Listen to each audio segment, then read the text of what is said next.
Hey guys, what's up? Um, I'm sitting at the park right now, and my car is dead. Well, it's not absolutely dead, but it's just not cranking.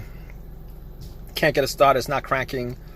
I was at the park, and spent about an hour jogging, hour and a half jogging. Came back, and my car's not starting. I will say that this is not my first time having this issue. I've been having this issue sporadically for like the last couple months, but lately it's been, I'd have to try more than usual to turn on. I'd have to try to start it a couple of times. I mean, last week I had to try to start this car I'd say like 7 times before it turned over, and then it worked fine afterwards. But right now it's just totally dead. Well, not totally dead. I mean, it just won't start like before. But I mean, I've tried about 20 times now to try to start up, and it's not starting at all. I've only been out for like an hour and 30 minutes. Parked my car an hour and 30 minutes. So I'm pretty sure I didn't need the lights on. Checked, didn't need the lights on. Even I think an hour and 30 minutes, that's not gonna kill the battery to the point where it won't start, turn over. So but I mean, that was the first thing that popped up. Dead battery. Maybe it's weak, maybe it's whatever. But I went out, turned the headlights on, and just checked to see how bright the headlights were, and the headlights were pretty bright.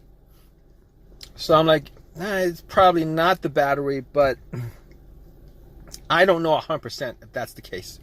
I didn't know 100% that was the case. So, I mean, it took me about like 5-6 minutes to get somebody to help me out, jump the car. And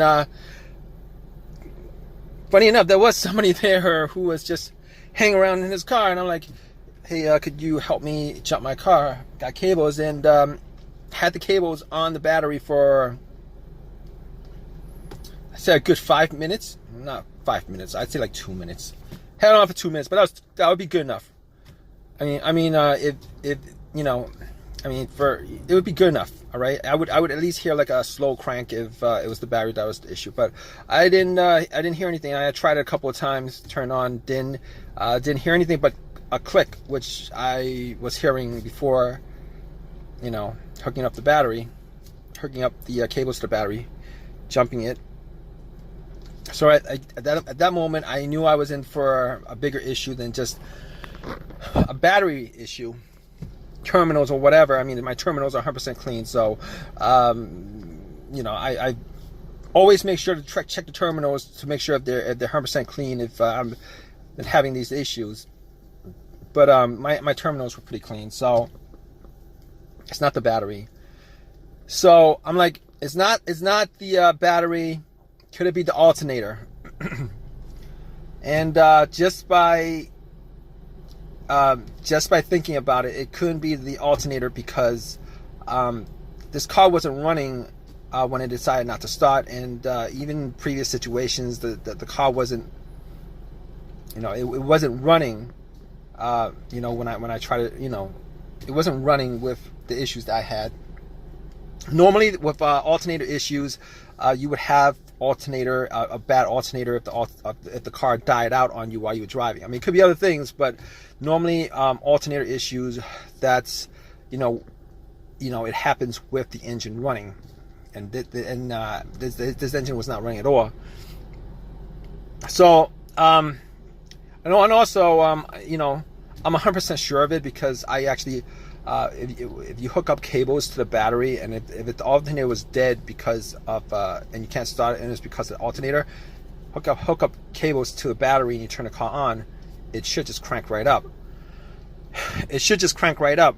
And once you take the cables off, the car would just die out, and 100% sure that it was the alternator that was the problem.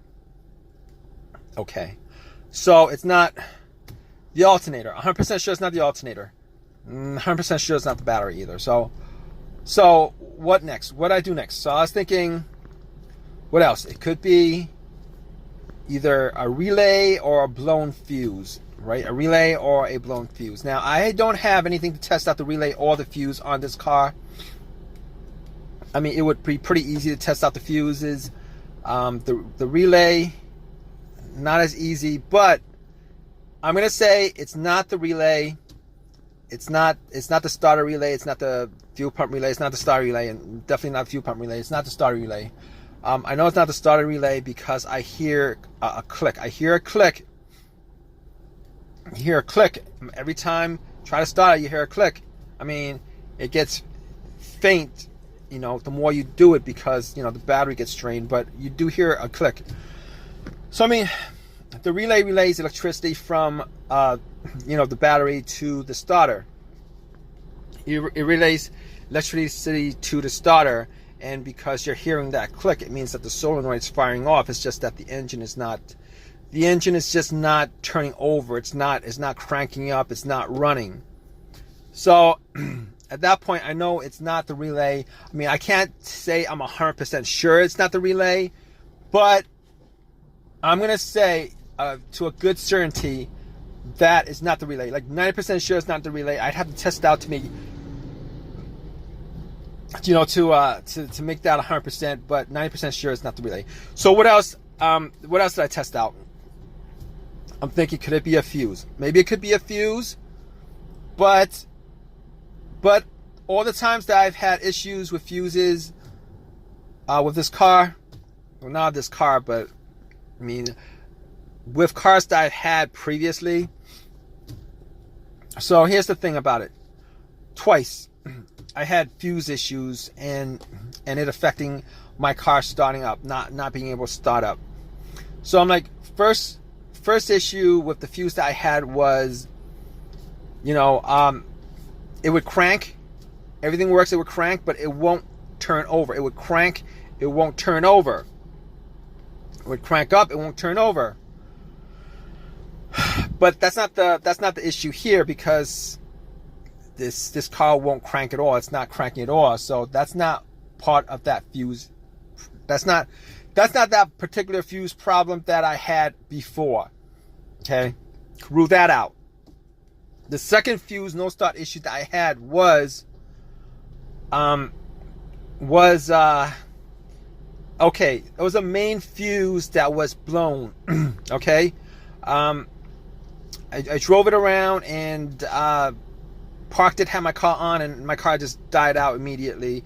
Thought it was an alternator to begin with, but after doing some testing, found out that it was a main fuse that was blown. And had that, and that was the case because everything just, nothing worked in the car. Like as if the cables were taken off the battery, nothing worked in the car. So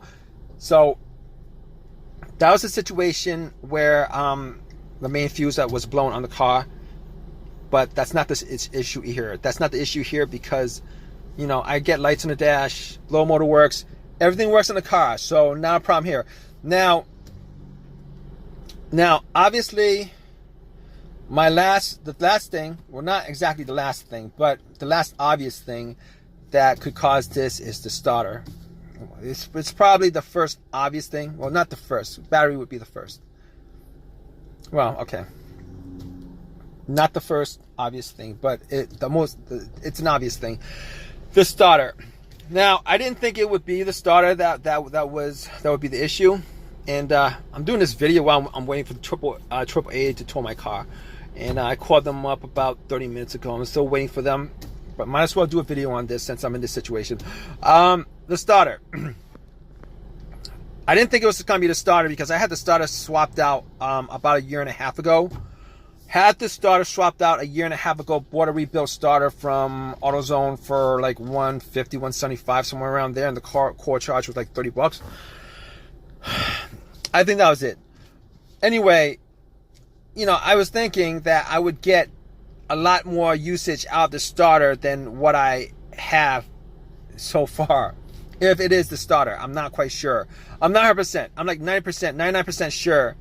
Well, not 99%. Say like maybe like 80% sure that it is the starter that's the problem.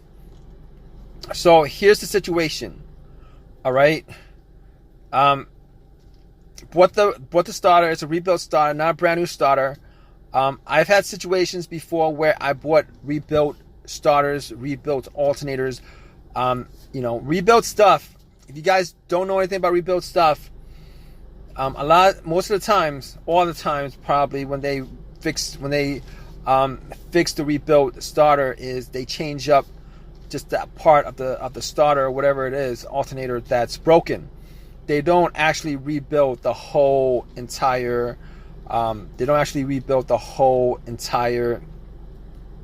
thing. So you could have, one component that's brand new on there, and then the rest of it has like 150,000 miles on it. The truth. The absolute truth. But even still, I didn't think that, I still don't know if it's a starter or not. I mean, it's hard for me to believe. I've only put on maybe like 15,000 miles for a year and a half, maybe a year and a half, 15,000 miles. And, right now I'm sitting in my car and I'm not going anywhere. And I'm thinking it's a starter. Now I could do a couple of tests on it. I could try to like bump the starter, just bump it. If I have a long crowbar or something like that, bump it and then try to start it, see if I could get like one more start out of it. And if it does start up, it's definitely the starter. But I don't have that at the moment, and I'm not gonna go out and do that. I've done that before, but I don't want to do it in this situation. The other thing is I could probably put a wire to the solenoid, to one of the solenoid terminals, and see if the starter cranks up or not. But I'm waiting for AAA. I'm gonna be waiting for AAA. See how that works out. Kind of sucks. And if it turns out to be the starter, this won't be the first time that I've had a rebuilt starter and having it go out on me prematurely, within 2 years. I've had an alternator that went out on me within 6 months. Rebuilt. I'm a big fan of OEM parts. Probably should have just bought a used starter from eBay OEM and pop it in. I would probably be on the road right now instead of making this video. But I'll let you guys know. AAA is gonna be here to tow my car. I'll let you guys know what happened to my car. Hey guys, so my car is now working fine, and you guys guessed it. If you guys guessed like me that it was the starter, and it was the starter, it was still under warranty. Put it to AutoZone, and man, I did a little complaining, to them about the starter only lasted that long. They said it's under warranty. You get a brand new, not a brand new one. You get another rebuilt starter, but it's free of charge. I'm like, no, that's not the point.